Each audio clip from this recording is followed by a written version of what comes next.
ای دوشنبه دلی زیبا وطنم، حسن تو کرده دلارا وطنم. پایه مسند و ارکان وطن، مظهر روح بزرگان وطن، افتخار و شرف و شان وطن، تو دلی در تو بود جان وطن. ای دوشنبه دل زیبا وطنم، حسن تو کرده دلارا وطنم. صبح بخیر تماشابینان عزتمند ما. شهر دوشنبه مرکز مأموری جمهوری تاجیکستان بوده. آبادی و خرمی و نظرآبایی‌اش البته که مقبول هر بیننده است و این شهر دلارا باعث افتخار و اعتبار ملت تاجیک است. امروز 16 اپریل سال 2022 است و مردم سربلند و شرفمند تاجیک امروز را همچون روز پایتخت تجلیل می نمایند. در دوران صاحب استقلالی مملکت سیمای کشور ما به کلی تغییر یافت. تجدید باغ و گلگشت ها که در همه موسم زیبای و نظرآبایند، حسن‌آرای و زینت بخشنده دوشنبه گردیده است. تماشابینان ارجمند، در برنامه امروزه صبح تاجیکستان از آبادی و زیبایی و بنیادکاری و سازندگی ها در پایتخت مملکت بخش و گزارش های همکارانمان را پیشنهاد میکنیم. برنامه صبح تاجیکستان را که بخشیده به روز پایتخت تهیه گردیده است، با یک لوحه تجسمگر زیبایی های شهر دوشنبه حسنی آغاز میبخشیم. ما را همراه باشید.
منظره های زیبای دوشنبه را با هم تماشا نمودیم و باوری داریم که این لوحه زیبا پسند تماشابینان گردید. یادآور می‌شویم که امروز هر گوشه پایتخت کشور عزیز ما با تشبث مقامات اجرایی حاکمیت دولتی شهر دوشنبه و عزم قوی و نیروی تازه ساکنانش زیبای و دلربا گردیده است. تماشابینان عزیز، الحال بخش وضع هوا را پیشنهاد شما می‌نماییم و تمنا می‌کنیم که همیشه نیکروز و دلشاد باشید.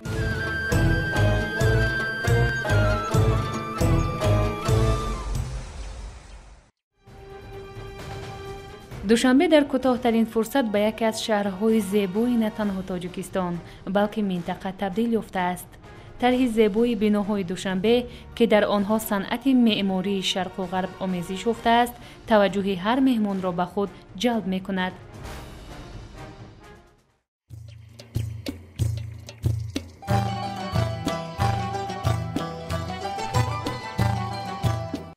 душанбе шаҳри дилоро назарабо гардида, албатта бо зебоиҳояш ҳар бинандаро тасхир менамояд. албатта рушди пойтахти кишвари азизамон шаҳри душанбе ба шаҳрвандони хушзавқ, хушшинос ва ватандӯст вобаста мебошад. ҳар қадар ин шаҳри зеборо нозанину дилпазир намоем, ҳусни он албатта ки бештару беҳтар мегардад. аз хуррамию ободии шаҳри душанбе ҳамкорони мо гузориш медиҳам. бо ҳам тамошо мекунем.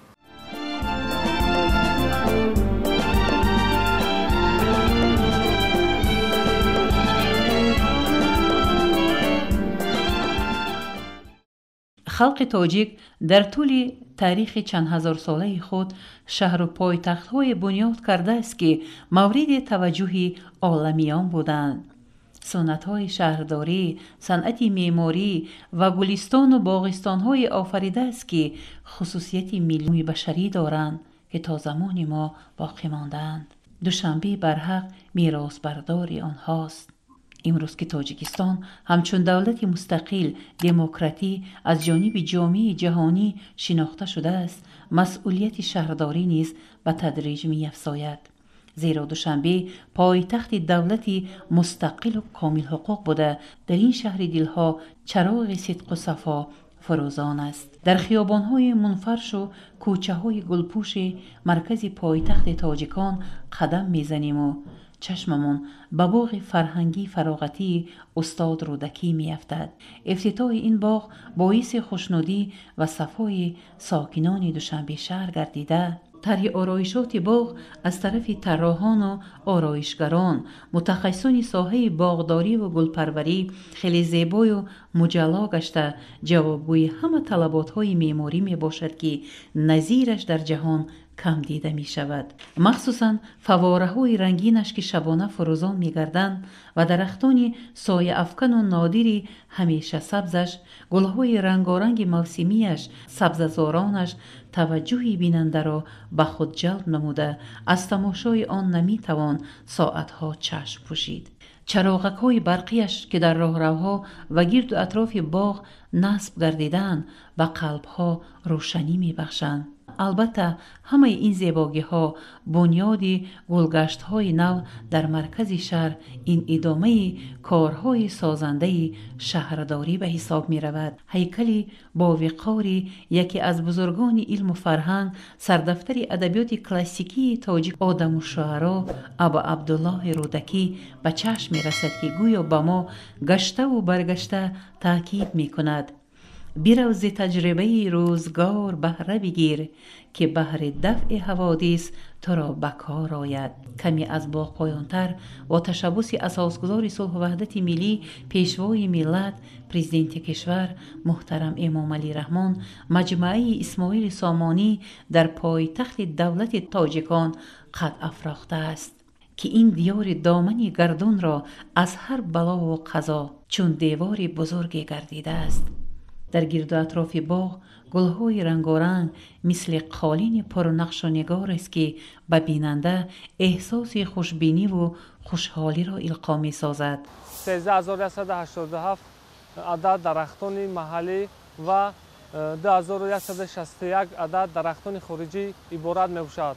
در برابر این گلهای بسیار ساله 41000 دانه گلهای 100 برگ و سال 2022 باشد 1,210,000 پیازک گل لاله شینانده و آنها را با داروهای مینرالی، کرنوین، اپیم، سیرکون، سیلیتر و پروای محلی آذوقه تامین کرده می شود و در نزد پیکره اسماعیل سامانی رمزی چکن، خالین، لاله آرایش داده شده است و پیازک گل لاله باشد از 12-13 سانتیمتر شینانده می شود.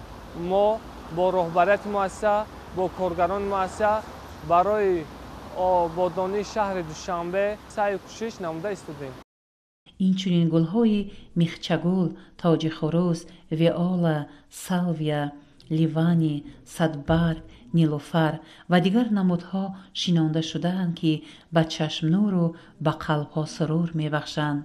بغیر از این درختان همیشه سبز آرایشی مگنولیا، صنوبر، کستانه، بلوط، زرن، پالما فرچونیا شناخته شده است. امروز دوشنبه با باغ‌های فرهنگی و استراحتیش، گلگشت و خیابان‌های گلپوشش، قصرهای با حشمتش، کاخ بیگزندش، شهر آرمان و آرزوها و مأوای دل همه تاجیکان دنیا گشته مایه افتخار و سربلندی ماست. باغ استاد ابو عبدالله رودکی زیب دوشنبه، پایتخت دولت صاحب استقلال، همه ساله آبادی و شکوفایی نصیبش گشته در تشکل عالم معنوی جهان باطنی ما حصه گذار بوده، به خویشتن شناسی ساکنان تاجیکستان بهشتاسا مساعدت می کند. این همه زیبایی ها از چشم مهمانان خارج نیز دور نمی ماند.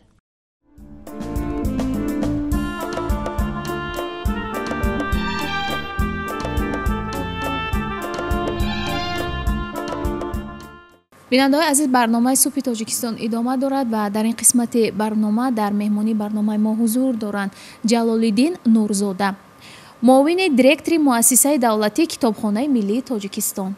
خلق توجیک در طول تاریخ چند هزار ساله خود پایتخت‌های بنیاد کرده است که مورد توجه عالمیان بود. ساکن پایتخت بودن البته یک افتخار است و این افتخار پیش از همه برای ما یک مسئولیت رو پیش می‌گذارد.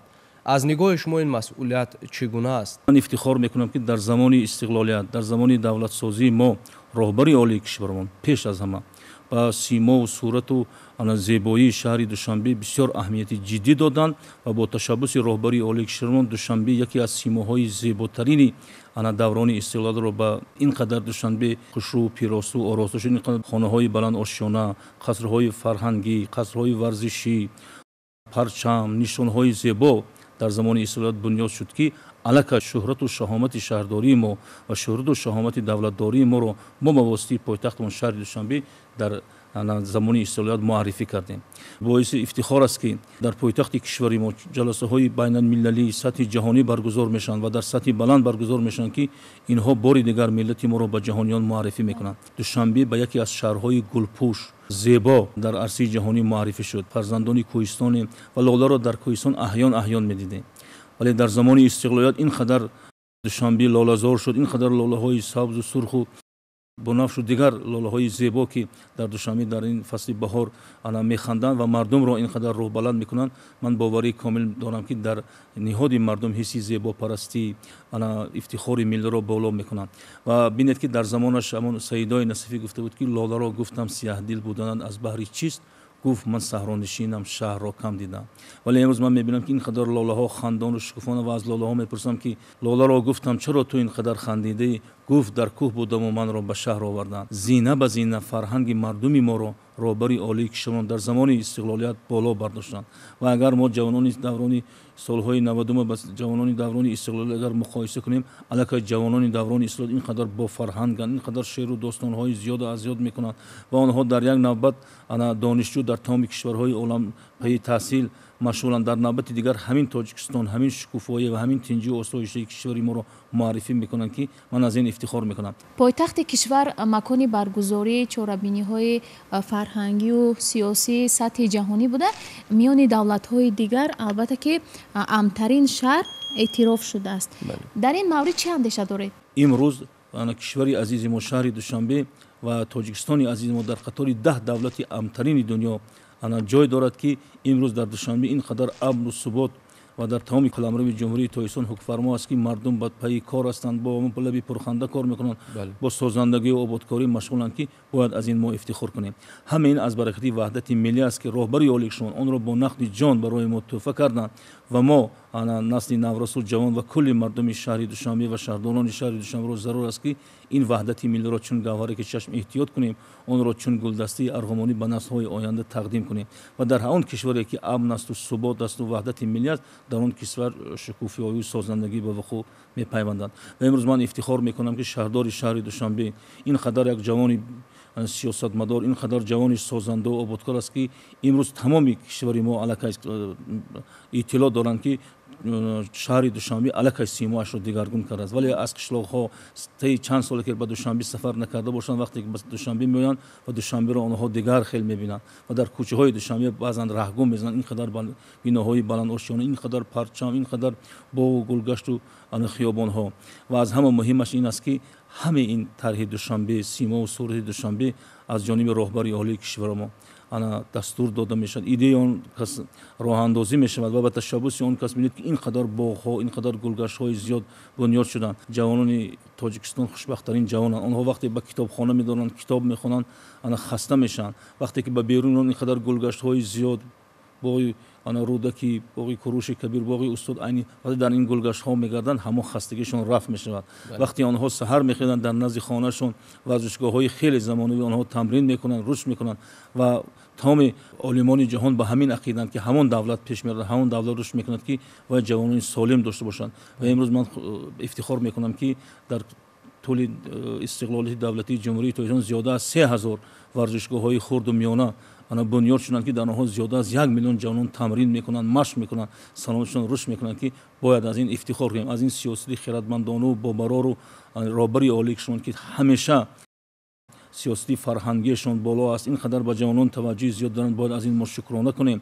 бояд ин сиёсатро мо шумо ва кулли мардуми ҷумҳурии Тоҷикистон дар якҷоягӣ дар амал татбиқ кунем, барои ободу зебо шудани пойтахти кишварон шаҳри Душанбе саъю талош кунем. имрӯз Душанбе ин қадар шаҳри амну босубот аст ки бинед ки сайёҳон сол ба сол ба Душанбе ин қадар ташриф мебаранд. аз ин гулгаштҳо, аз он боғҳо, аз он хиёбонҳо, аз ин кишварҳои кӯҳҳои осмонбӯси мо дидан мекунанд ки ман ифтихор мекунам ки ҳар сайёҳе ки ба Душанбе меояд, вақте ки ба ватанаш бармегардад, ҳазорҳо, садҳои дигарро ба ин кишвар даъват мекунанд ва сол аз сол аз ҳамон амну суботи ҷовидона будани Душанбеи пойтахти кишвари мо ва қаламрави ҷумҳурии Тоҷикистон аллакай сайёҳон зиёд ба кишвари мо ташриф мебаранд. ва бинед дирӯз яке аз марафонҳои хеле бонуфузи Осиёи марказӣ, Осиё ва бинед ки дар пойтахти кишвари мо марафони велосипедронҳо баргузор шуд ки аз 28 давлати дунё ба Тоҷикистон ташриф оварданд ва ҳамон кумитаҳои олимпии онҳо ба Душанбе омаданд ва аз ин хиёбону гулгаштҳои мо дидан карданд ва аз ин кишвари зебои мо бори дигар бо ҳамон велосипедшон сайру саёҳат карданд ва ман ба итмоми комил гуфта метавонам ки онҳо бо ҳазорҳо сайёҳи дигарро рӯҳбаланд мекунанд ки ба кишвари мо биёнд. вуҷуди манро ифтихор гирифт ки бори дигар Душанбе ин қадар шаҳри амну субот будааст ки дар тамоми кишварҳои 28 кишвари олам ба Душанбе ташриф оварданд ва ин барои мо ифтихор аст ва онҳо рафта бо ҳазорҳои дигарро ба Душанбе таклиф мекунанд. изҳори ташаккур мегӯем аз шумо барои иштирок дар барномаи Субҳи Тоҷикистон ва барои ибрози андешаҳо. бори дигар хуш омадед. ва бинандаҳои азиз ёдовар мешавем ки дар меҳмонии барномаи мо ҳузур доштанд Ҷалолиддин Нурзода, муовини директори муассисаи давлатии китобхонаи миллии Тоҷикистон. дигар бахшҳои барномаи Субҳи Тоҷикистон идома доранд, дар идома моро пайгирӣ кунед.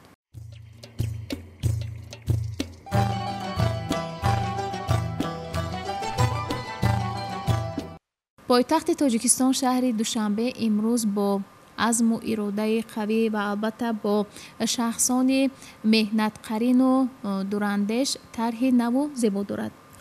бунёдгариву созандагии мардуми шарифи пойтахт имрӯз боис гардидааст ки шаҳри Душанбе боз ҳам зеботару замонавӣ гардад ва ёдовар мешавем ки ҳар иншооте ки дар пойтахт бунёд мешавад ҷавобгӯ ба талаботи стандартҳои байналмилалӣ мебошад.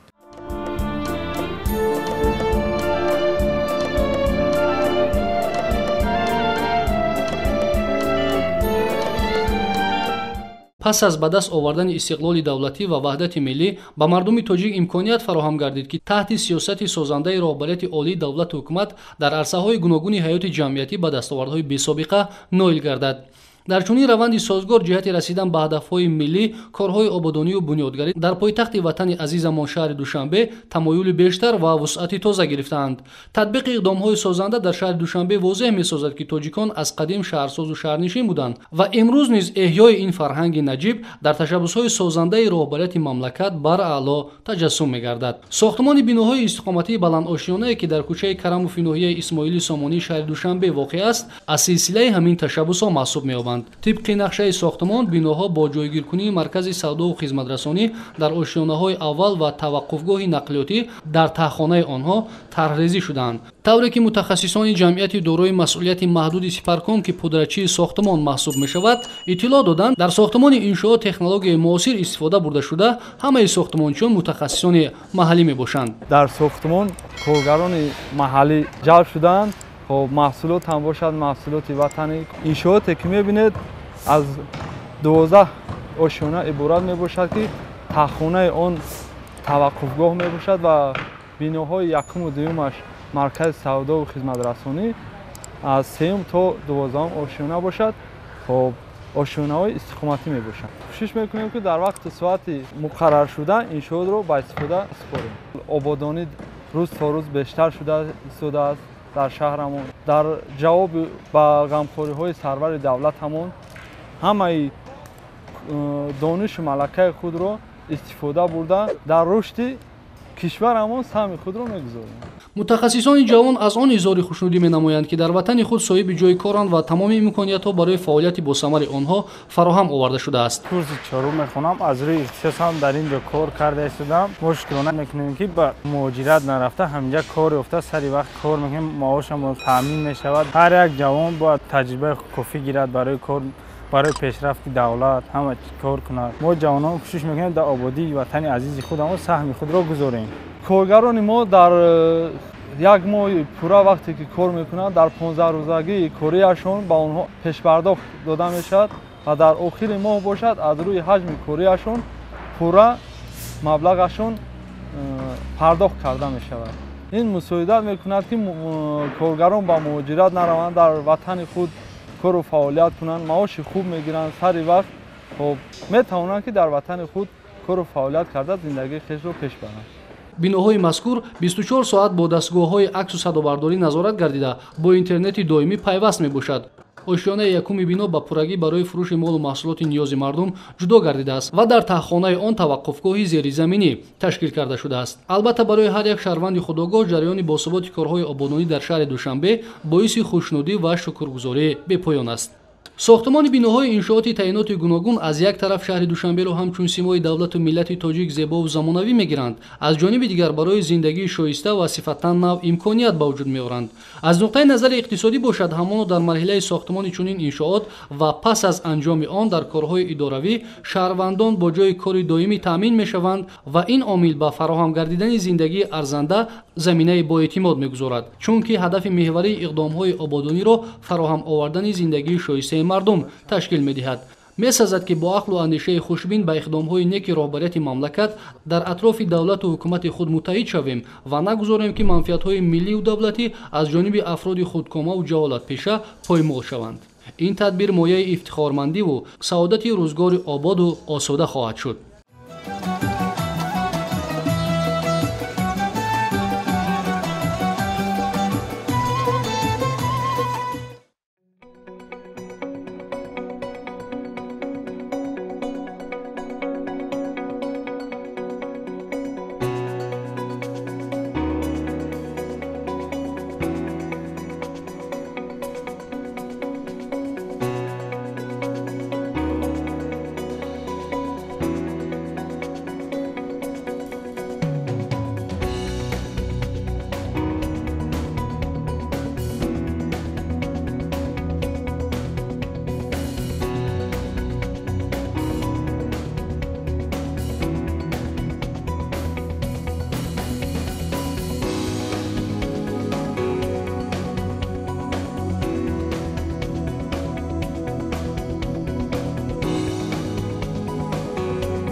کاخ نوروز از نمونه‌های عالی صنعت شهرسازی معاصر بوده، تجسمگری سبک خاص معماری ملی به شمار می‌رود. نقش و نگار و عنصرهای فرهنگی آرایشی آن تاریخی بیش از 6000 ساله فرهنگ و تمدن خلق تاجیک را انعکاس می‌کند و آن همچون معجزه معاصر سیاحی اعتراف شده است. بیننده‌های عزیز، برنامه صبح تاجیکستان бахшида ба рӯзи пойтахт ҳамоно идома дорад. ва дар ин қисмати барнома дар меҳмонии барномаи мо ҳузур доранд Малика Исоматова, омӯзгор. дар зарфи солҳои соҳиби истиқлолӣ яке аз самтҳои афзалиятноки пешгирифтаи ҳукумати ҷумҳурии Тоҷикистон ин рушди соҳаи маориф ба ҳисоб меравад. хоса дар пойтахти кишвари азизамон шаҳри Душанбе дар зарфи солҳои соҳиби истиқлолӣ муассисаҳои нави таълимӣ бо муосиртарин шароит сохта ба истифода дода шуданд, ки имрӯз дар онҳо хонандагон илм меомӯзанд. мехостем дар ибтидои суҳбат андешаи шуморо роҷеъ ба истифодаи анамин имкониятҳое ки ҳукумати мамлакат барои хонандагону омӯзгорон муҳайё кардааст бифаҳмем ва бо истифода аз ин имконият имрӯз сатҳи илмомӯзӣ, сатҳи аз худ кардани илмҳои муосир дар муассисаҳои таълимии мамлакат то кадом андоза назаррас аст. ман ифтихор мекунам ки тоҷикамо дар пойтахти азизамон шаҳри Душанбе зиндагонӣ мекунам. имрӯз пойтахти азизи мо рӯз то рӯз дигаргун шуда истодааст. аҷаб шаҳри дилорои Душанбе, хаёлам зеби дунёи Душанбе. имрӯз мо ҳаминро куллан пойтахти азизамон гулгул шукуфон шуда истодааст. асосгузори сулҳу ваҳдати миллӣ, пешвои миллат, президенти ҷумҳурии Тоҷикистон ҳамеша аз минбари баланд соҳаи маорифро пуштибонӣ намуда мақоми омӯзгорро баланд мебардоранд ва сол то сол хонандагони мо, фарзандони мо дар муассисаҳои барҳавою замонавӣ таҷҳизонидашуда таълиму тарбия гирифта истоданд ва рӯз то рӯз дониши хонандагон ба пеш рафта истодааст. дар ҳама муассисаҳо аз воситаҳои электронӣ, компютерҳо истифода мебаранд. омӯзгорон низ имрӯз рӯ ба чунин наҳоданд ки аз асбобҳои аёнии техникӣ пурра истифода баранд ва инчунин бо иқдоми президенти кишварамон озмунҳои илм фуруғи маърифат, фуруғи субҳи доноӣ китоб аст, эълон гардид ки хонандагони муассисаи мо дар онҳо иштирок намуда ҷойҳои намоёнро ишғол намуда истоданд ва ногуфта намонад ки дар баробари эълон гардидани озмуни фуруғи субҳи доноӣ китоб аст, аз насли хурдсол то калонсол рӯ ба китобхонӣ наҳоданд. омӯзгорони шаҳри Душанбе барои зебоиву хуррамӣ ва таҳкими амну осоиш ва тарбияи насли созандаву бунёдкор то кадом андоза нақш доранд? ҳеҷ миллат наметавонад ба мо роҳи зиндагӣ биомӯзад ва ё моро дигаргун созад. ин масъулият дар дасти худи мост. худи миллат метавонад хештанро дарёбад ва барои шоиста шудани хеш талош намояд. имрӯз омӯзгорони мо саи кӯшиш намуда истоданд, аз тоҷик будани худ фахр мекунанд. аз он хонандагоне ки имрӯз дастболо ҳастанд ифтихор мекунанд ва пайваста мекӯшанд ба хонандагон дарси хубе диҳанд ва боз мегӯянд агар боғбоне ниҳоле шинонад, ниҳолаш пурбор мегардад, аз он шод мешавад. ва омӯзгоре ки хонандаи он бо забони бурови тоҷикӣ ва саҳми худро дар олимпиадаҳо нишон медиҳанд, ҳамеша даст боло мегардад ва ифтихор мекунад ки ниҳоли шинондаи он пурбор гаштааст. хонандагон аллакай рӯ ба хондан ниҳоданд. баъди дарсҳое ки дар муассисаҳои таълимӣ мегиранд, боз дарсҳои иловагӣ мегиранд ва маркази тестӣ тайёр мешаванд ва дар ин ҷо озмунҳо дар байни марказҳои тестӣ ҳам ҳаст ки мактабҳои шаҳри Душанбе дар даҳгонаи беҳтарин шомил гардиданд дар балли баланди маркази тестӣ гирифтани шогирдонашон ва инчунин боз хонандагони имсола назар ба хонандагони пешин фақат интихоб намуданд хонданро, чунки дигар роҳ надоранд. онҳо албатта дар муассисаҳои таълимӣ, берун аз муассисаҳои таълимӣ ба хондан шавқу ҳавас пайдо карда. изҳори сипос барои баёни андешаҳо ва бори дигар хуш омадед. ташаккур. бинандаҳои азиз, ёдовар мешавем ки дар меҳмонии барномаи субҳи Тоҷикистон ҳузур доштанд Малика Исоматова, омӯзгор. дигар саҳифаҳои барнома идома дорад, дар идома моро пайгирӣ кунед.